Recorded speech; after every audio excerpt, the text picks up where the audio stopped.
தலைவா இந்த கிளைமேக்ஸில் உக்ரத்தோட கருப்பை வந்து இறங்கிட்டாரு தலைவா. கருப்பனோட வந்து இறங்கிட்டா போல. அப்படியாப்பட்ட ஒரு கிளைமேக்ஸ் பாட்டு. சாவட்டி சந்தாரட்டி சாவட்டி சந்தாரட்டி. நம்ம சூர்யா சரி எங்கே போய் சாணா பூச்சின்னு வந்தார் தெரியல. ஒரே வெட்டு தான், காரு 2 துண்டா போய் உயுது தலைவா. ஆர்ஜே பாலாஜி என்ன சிந்தித்தார். அவர் எப்பயுமே சிந்திக்க வைப்பார், சிதற வைப்பார். ஏன்னா அவர் பார்த்தீங்கன்னா பாவம் மனுஷன் காரில் உட்காந்து அழுகுறாரு. அந்த ஒவ்வொரு கண்ணீருக்கும் இப்போ ஒவ்வொரு கோடி பதில் சொல்லணும் இன்னைக்கு. ஏன்னா பாவம் நேற்று ரிலீஸ் ஆயிருந்தா படம் இன்னும் கொஞ்சம் அதிகமான வசூல் எடுத்துருக்கும். ஒருத்தன் பொண்ணை போட்டு கெடுக்கிறான், கொலை பண்ணுறான், நகை திருடுறான். அவனுக்கு என்ன பண்ணுறீங்க? போட்டு வாய்தா வாய்தா வாய்தா கொடுத்துனே இருக்கிறீங்க. பாவம் அவனும் வயசாகி செத்து போயிடறான். அதுக்கப்புறம் அந்த கேஸ் எடுத்து மூடிடுறீங்க. அதுக்கு தான் இதில் கடவுளாக வந்து வாய்தாவே இதுக்கப்புறம் இருக்கக்கூடாது. இதுக்கப்புறம் அன்னியன்னைக்கு தீர்ப்பு அன்னியன்னைக்கே நடக்கணும். அதை தான் இந்த படத்தில் ஆர்ஜே பாலாஜின்னு மெசேஜாக சொல்லியிருக்காரு. நம்ம எல்லைக்கோட்டு கருப்பண்ணன் பார்த்தீங்கன்னா யார் இருக்காரு பார்த்தீங்கன்னா நம்ம சிஎம் சார், தமிழ்நாட்டு முதல்வர். அவர் தான் ஜோசப் என்னும் விஜய் என்னும்னா அவரு தான் இதுக்கப்புறம் கோர்ட்டில் வாய்தாவே வர வைக்கக்கூடாது. ஏன்னா புது ஆட்சியா வந்துச்சு, புதுசாக மலரணும். ஏன்னா இதுக்கப்புறம் கோர்ட்டில் எந்த ஒரு வாய்தாவும் வரக்கூடாது. இந்த படத்தை பார்க்கும்போது நம்மளுக்கு ஒரு கனெக்டிவிட்டியாக இருக்குது. சாமி ரீதியாக சாமியாக ஆடுறாங்க. கிளைமேக்ஸ்லாம் ஆளுக்கு சாமி வந்து ஆடுறாங்க. எனக்கே கிளைமேக்ஸில் வந்துச்சு. இப்போ சொல்லும் போது புல்லா அரிக்குது, புல்லா அரிக்குது. யார் மனசையும் நோக்க அடிக்கக்கூடாது. ஏன்னா இதுக்கப்புறம் அஜித் சார் பாவம் அவர் கார் ஓட்ட போயிட்டார், விஜய் என்ன சிஎம். இதுக்கப்புறம் நம்ம சூர்யா சார் தான் படத்தை நிற்க வைக்க வந்திருக்காரு. அவர் பாவம் கங்குவான்ற ஒரு படத்தை, நல்ல படத்தை கொடுத்தாரு. அதையும் பிசுக்கி நசுக்கிட்டீங்க. இந்த படத்தை கண்டிப்பாக ஃபேமிலியோடு வந்து பாருங்கள். அதே போல இந்த படம் பார்க்க வந்தீங்கன்னா பவுன்சர் 2 பேரை போடுங்க. ஏன் தெரியுமா? வந்து ஆளுக்கு சாமியாடுறாங்க, சாமியாடுறாங்க. பவுன்சர் வந்து தான் அவங்களை கண்ட்ரோல் பண்ண முடியும். அதனால எல்லாம் பூசாரியாச்சும் போடுங்க. மந்திர விபூதி வச்சு விட்டுருவாரு அவரு. மதுரை மாவட்டத்தில் கருப்புசாமியை நாங்கள் தெய்வமாக வழிபடுவோம். ஸோ அதை பேஸ் பண்ணி கருப்புசாமி வந்து அநியாயத்தை தட்டி கேட்குற மாதிரி, அதுவும் நீதிமன்றங்களில் நடக்கிற அநியாயங்களை தட்டி கேட்குற மாதிரி ரொம்ப சூப்பராக பண்ணியிருந்தாங்க. நல்லா இருந்துச்சு படம். அதில் ஆர்ஜே பாலாஜி சார் வந்து ஹீரோக்கு ஈக்குவலாக ரோல் ப்ளே பண்ணியிருந்தாரு.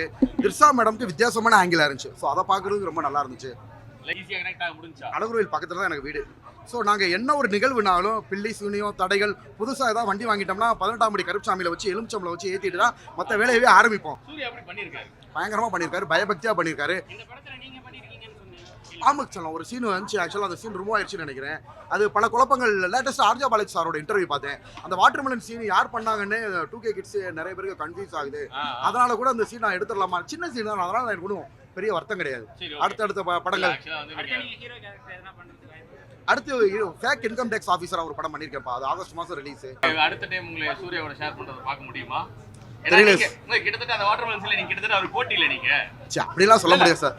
சார் அந்த படம் வர்றப்ப நான் வந்து காலேஜில் ஃபர்ஸ்ட் இயர் தான் படித்தேன். எனக்கே தெரியாது அந்த மாதிரி சீன். மற்ற இதெல்லாம் வந்து பார்த்தீங்கன்னா எனக்கு தெரிஞ்சு பண்ணேன். அந்த 3 படம் தனசு அந்த சீன்லாம் பயங்கர ஃபேமஸ் ஆகும் தெரியும். அன்னியன் பண்ணுவோம் இல்லையா, இதெல்லாம் வெளியில் நல்லா ஃபேமஸ் ஆகும்னு எனக்கு தெரியும். இந்த சீன் இவ்வளோ தூரம் பாப்புலாரிட்டி ஆகி எனக்கு வாட்டர்மெலன் ஸ்டார்னு ஒரு பேர் கிடைக்கும் நான் எதிர்பார்க்கல. ஷூட்டிங் ஸ்பாட்லேயே வாட்டர்மெலன் ஸ்டார் அப்படின்னு தான் சொன்னார். சிங்கிள் டேக்கு உடனே முடிச்சிட்டார். சூர்யா சாருமே வெரி குட் தான் சொன்னாங்க. அந்த மாதிரி. ஆமாம், ஏன்னா நம்மளுக்கு சின்ன ரோல் தான். டக்கு நான் போயிட்டு ரொம்ப நேரம்லாம் டைம் எடுத்துக்கல, போய் ஒரே இதில் முடிச்சுட்டு வந்துட்டேன். அப்போ அவர் வாயிலிருந்து வந்து தான் வாட்டர்மெலன் ஸ்டார். அவரே இந்த இன்டர்வியூ பார்த்தா நினைப்பாருன்னா உன்டேக்காரர் சொன்னார்ப்பா. ஏன்னா இத்தனை படங்கள் மூவ் ஆனாலும் ஃபஸ்ட்டு வந்து அவர் படத்தில் தான் நான் போனேன். ஆர்ஜே பாலாஜி ஃபஸ்ட்டு அவர் இதில் தான் போனோம். சூர்யா சாரும் நானும் காம்பினேஷன் சீன் மாதிரி. பட் ஒரு சின்ன சீன் தான், ஒரு சீன் தான். அது உடனே அப்படிலாம் நான் நினைக்க மாட்டேன்மா. ஆமாம்மா, அதனால ஒன்றும் இல்லை. அடுத்த முடியல இதுலையுமே காமெடி கடந்த வில்லன் மாதிரி தானே இருந்தாரு. நல்லா இருந்துச்சு. காமெடி கடந்த வில்லனா இருந்தா ஆர்ஜே பாலாஜி சார் ஆக்டிங் நல்லா தான் இருந்துச்சு. வேற லெவல் மூவிங்க. லைக் எல்லாம் எவ்வளோ பேர் சப்போர்ட் பண்ணியிருக்காங்க பாருங்க. ஒரே ட்ரெஸ்ல வந்து செம்ம மூவி, செம்ம கூஸ்பம்ஸ் மூமெண்ட்டாக இருந்துச்சு. அந்த கேரக்டரை நம்ம ரியலாக லைவாக ஃபீல் பண்ண முடிஞ்சது. ஸோ செம்ம மாஸ் ஃபிலிம்.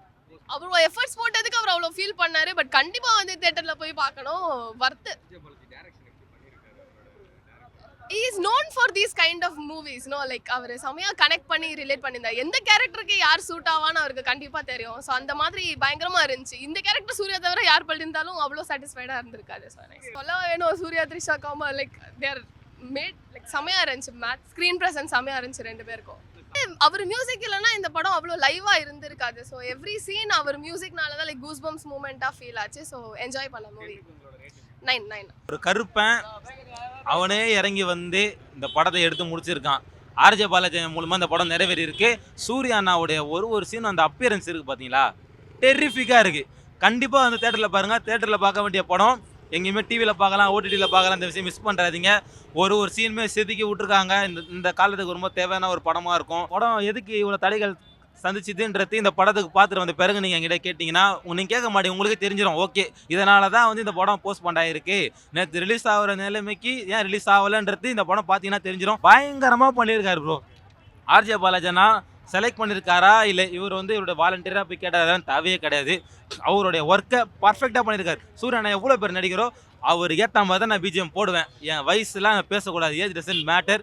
அந்த என்ன என்கிட்ட என்ன இருக்கோ நான் அதை கொடுப்பேன். சூரியனாக்காக நான் பண்ண படம் அப்படின்னு அவர் பெருமையாக சொல்லிக்கலாம். அப்படி பண்ணியிருக்காரு. மியூசிக்லாம் டெரிஃபிக்காக இருக்குது. படம் வெறித்தனமாக இருந்தது ப்ரோ. அன்பான ஃபேனாக ரொம்ப நாளுக்கு அப்புறம் பயங்கரமாக என்ஜாய் பண்ண படம். ரொம்ப என்ஜாய் பண்ணி சாட்டிஸ்ஃபைடோட வெளியில் வந்தேன். சூர்யா நான் பயங்கரமாக பெர்ஃபார்ம் பண்ணியிருந்தாரு. ஆர்ஜே பாலாஜி பின்னிட்டாரு, பயங்கரமாக பண்ணியிருக்கிறார் படத்தை. வறுத்து அவ்வளோ வெயிட் பண்ணதுக்கு, அவ்வளோ நேரம் வந்து தவமாக கடந்ததுக்கு பயங்கர வறுத்து ப்ரோ படம். அதான் சொல்கிறேன்ல, கிளைமேக்ஸ்லாம் எனக்கு இன்னும் கண்ணு முன்னாடியே நிற்குது. ஒரு சாமி ஆடின மாதிரி இருந்தது. நானே ஆடினேன், என் தொண்டையை பார்த்தாலே தெரியும். என்னால் பேசவே முடியல, அந்த அளவுக்கு என்ஜாய் பண்ண படத்தை. சூப்பராக பண்ணியிருந்தாரு. அந்த கிளைமேக்ஸ், அந்த கருப்பனை கூட பாட்டு வந்து கிளைமேக்ஸில் ப்ளேஸ் பண்ணது பயங்கரமாக இருந்தது. செமையாக என்ஜாய் பண்ணேன். கருப்பு அப்படிங்கிறத விட நெருப்பு அப்படின்னு சொல்லலாம். அந்த மாதிரி ஒரு மாசாக இருக்கு. ஒரு சூர்யா சாரோட ஃபேன்ஸ் எல்லாம் பார்த்தோம்னா அப்படியே ஒரு மாதிரி உடம்புக்குள்ள கருப்பு சாமி இறங்கி ஆடுற மாதிரி ஆடிட்டு இருக்கிறாங்க. அந்த அளவுக்கு ஒரு செலிப்ரேஷன். படம் நல்லா இருக்கு. நான் வந்து ஒரு காமன் சினிமா ஆடியன்ஸாக எனக்கு இந்த படம் ஒன் டைம் வாட்சபிள். நான் அதையும் சொல்லிடுறேன். ஓகே, ஆர்ஜே பாலாஜி கிட்டேருந்து இப்படி ஒரு விஷயம் வரும்னு எதிர்பார்க்கல. அவர் சூப்பராக பண்ணியிருக்காரு. நல்ல டைரக்டராகவும் ஜெயிச்சிருக்காரு, நடிகராகவும் ஜெயிச்சிருக்கிறாரு. என்னடா இவரை போய் வில்லனாக போடுறாங்களான்னு யோசித்தேன். இன்னைக்கு இது மாதிரி சாஃப்டாக இந்த மாதிரி வில்லன் கூட இருந்தே கழுத்து அறுக்கிறவனுங்க தான் அதிகம். அந்த மாதிரி ஒரு கேரக்டராக வராரு. அப்புறம் நம்ம மியூசிக்லாம் வந்து எனக்கு அனிருத் தான் இந்த படத்துக்கு மியூசிக் அப்படின்னு சொல்லலாம். சாய் அபியங்கார் கிடையாது. ஏன்னா அது மாதிரி தான் இருக்குது. ஏதாவது சாய் அபியங்கார் கொஞ்சம் வேறு ஏதாவது வெரைட்டி காட்டணும். வாட்டர் மெலான் ஸ்டார் அண்ணன் பாவம் அவ்வளோ நேரம் பேசிகிட்டு இருக்காரு. அவர் சீனை கட் பண்ணிட்டீங்க. அது எவ்வளோ மன வருத்தம் இருக்கும் அவருக்கு. அந்த சீனை தூக்கலாமா பாருங்கள் அண்ணன். அதுக்காக தான் வந்தார் எங்கேருந்தா மதுரையிலேருந்து. சரி, அவர் சீன் இல்லைன்றது கொஞ்சம் வருத்தம். எதுன்னா சூர்யா சார் வாட்டர் மெலான் கடிக்கிறத கட் பண்ணி விட்டாங்க. அப்படி சூர்யாவே கட் பண்ணுற நீ எதுக்கு போட? எடிட்டர் ஏதோ வேலை பார்த்துட்டாரு அண்ணனுக்கு. அது ஏதோ நடந்திருக்கு. அது அப்போ நல்ல படம், ஜாலி. 10க்கு 7 தரலாம், ஒர்த்து. நான் வந்து ஒரு காமன் ஆடியன்ஸாக எனக்கு one time watchable. Suriya fans 4 வாட்டி கூட பார்ப்பாங்க அந்த மாதிரி. இல்லை ப்ரோ, நான் வந்து இந்த சினிமா ஃபேன்ஸ்லேயே ரொம்ப எக்ஸ்பெக்டேஷன் வந்து பீக்கில் செட் பண்ணுறாள். அப்படி பார்க்கும்போது என்னோட எக்ஸ்பெக்டேஷன் டோட்டல் டிஃப்ரெண்ட்டாக இருந்தது. பட் அந்த கருப்பசாமின்ற டைட்டிலுக்கு என்ன பண்ணணுமோ அதை வந்து ஆர்ஜே பாலாஜி கரெக்டாக பிடிச்சி பண்ணியிருக்காருன்னு நினைக்கிறேன். இதில் நம்ம பேச வேண்டிய முக்கியமான பாயிண்ட் வந்து சாய் அபியங்கரோட மியூசிக் தான். ஆர்ஜே பாலாஜியோட கனவுக்கு இவர் உயிர் கொடுத்துருக்காரு. அதுக்கேற்ற மாதிரி படம் இருக்குது. மியூசிக்கை பொறுத்தவரையும் எந்த குறையுமே சொல்ல முடியாது. உங்களுக்கு கரெக்டாக இருக்கும். பட் லைட்டாக நான் வந்து ஒரு மிஸ்டேக்காக சொல்ல மாட்டேன். பட் ஒரு நெகட்டிவ் ஆஸ்பெக்டில் நீங்கள் ஒரு 2 பாயிண்ட் கேட்டிங்கன்னா, ஒரு சில இந்த லைட்டாக ஒரு சில பிஜிஎம்லாம் அந்த ட்ரால் பண்ணுற மாதிரியான பிஜிஎம் மாதிரி இருக்கும். ஓகேவா, காடு மோடு நடுவில் வரும். அது கொஞ்சம் லைட்டாக ட்ரால் பண்ணி அந்த கிரிஞ்சாக இருக்க மாதிரி இருக்கும். மற்றபடி எந்த குறையுமே சொல்ல முடியாது. சூர்யா சார் தான் இந்த கருப்பு படம் வந்து பண்ண முடியும். அவரை தாண்டி வேறு யார் பண்ணாலும் அந்த அளவுக்கு ஜஸ்டிஃபை பண்ணியிருக்க முடியாதுன்றதுக்கு ஏற்ற மாதிரி ஒரு பர்ஃபார்மன்ஸ். ப்ரோ கடைசியாக வந்து ஒரு டான்ஸ் ஆடுவார் ப்ரோ, செம. படம் ரொம்ப நல்லா இருக்கு ப்ரோ. டிஃப்ரெண்ட்டாக இருந்தது. அதுவும் சூர்யா வந்துட்டு ரொம்ப நாள் கழிச்சு ஒரு கம்பேக் கொடுத்த மாதிரி ஃபீல் ஆகுது. இதுக்கு முன்னாடி நல்ல படமும் கொடுத்துருந்தாரு. ஆனால் இந்த படம் வந்து ஆக்சுவலாக எல்லாருக்கும் பிடிச்சி எந்த வித நெகட்டிவாக சொல்ல முடியாத அளவுக்கு படம் வந்துட்டு சூப்பராக இருக்குது. அவர் வந்துட்டு அந்த கருப்பு சாமியில் இருந்துட்டு கோட்டுக்குள்ளே வர சீன் வந்துட்டு பயங்கர நல்லா இருந்தது. அவரோட லுக்கும் வந்து டிஃப்ரெண்ட்டாக இருந்தது. அது இல்லாமல் அவர் 2 லுக்கும் வேறு மாறி இருப்பார். வந்துட்டு கருப்பு சாமி மாறிட்டு ஆடி இருப்பார். அது வந்துட்டு ரொம்பவே நல்லா இருந்தது. கிளைமேக்ஸ் வேறு லெவலில் இருந்ததுண்ணா. ஆர்ஜே பாலாஜி வந்துட்டு ஸ்கிரிப்ட் இப்படி எடுத்திருப்பாருன்ட்டும் நான் எக்ஸ்பெக்ட் பண்ணல. அது இல்லாமல் அவர் வில்லனிசம் இவ்வளோ சிறப்பாக பண்ணுவாருன்ட்டும் நான் எக்ஸ்பெக்ட் பண்ணல. ஆனால் ரெண்டுமே அவர் ரொம்ப சூப்பராக பண்ணியிருந்தார். பாட்டு நல்லா போட்டிருந்தார். அவர் ரீசெண்ட் டேஸில் அவர் அப்படியே நல்லா பாட்டு போட்டாலும் அவர் வந்து ட்ரோல் பண்ணுறது ஒரு ஃபேஷனாக இருக்குது. இருந்தாலும் அவர் ட்ரெண்டை வந்துட்டு மாறாமல் அப்படியே வந்துட்டு இதுதான் எல்லாருக்கும் பிடிக்க வைக்கிற மாதிரி அவர் ட்ரை பண்ணி பண்ணுறாரு. And it's also working well. எல்லாருமே பார்க்கலாம். படத்தில் வந்துட்டு வைலன்ஸ் இருக்குன்னு தான் சொல்கிறாங்க. ஆனால் எந்த இடத்துலையும் வந்துட்டு கண்ணு மூடுற மாதிரியோ இல்லை ரத்தம் வர மாதிரி சீன்ஸ்லாம் இல்லவே இல்லை. ரொம்ப படம் எப்படி இருந்தது? படம் ஸ்டார்டிங்லேருந்து எண்டு வரைக்குமே ஃபேன்ஸ் எல்லாரும் பார்த்தீங்கன்னா ரோஹினி பொறுத்த வரைக்கும் உங்களுக்கு நல்லா தெரியும். ஃபேன்ஸ் எல்லாருமே அந்த ஸ்க்ரீன் கிட்ட தான் நின்றாங்க. ஏன்னா படத்தில் அந்தளவுக்கு வைப் இருக்குது. ஃபஸ்ட்டு ஒரு ½ வந்து சார் வரல, சூர்யா சார் வரல. ஏன்னா full and full RJ Balaji sir தான் வந்து மொத்தமாக பார்த்துட்டு இருந்தாங்க. மற்றபடி வந்து பார்த்தீங்கன்னா படத்தில் வந்து ரொம்ப சூப்பராக எல்லாரும் பண்ணியிருந்தாங்க.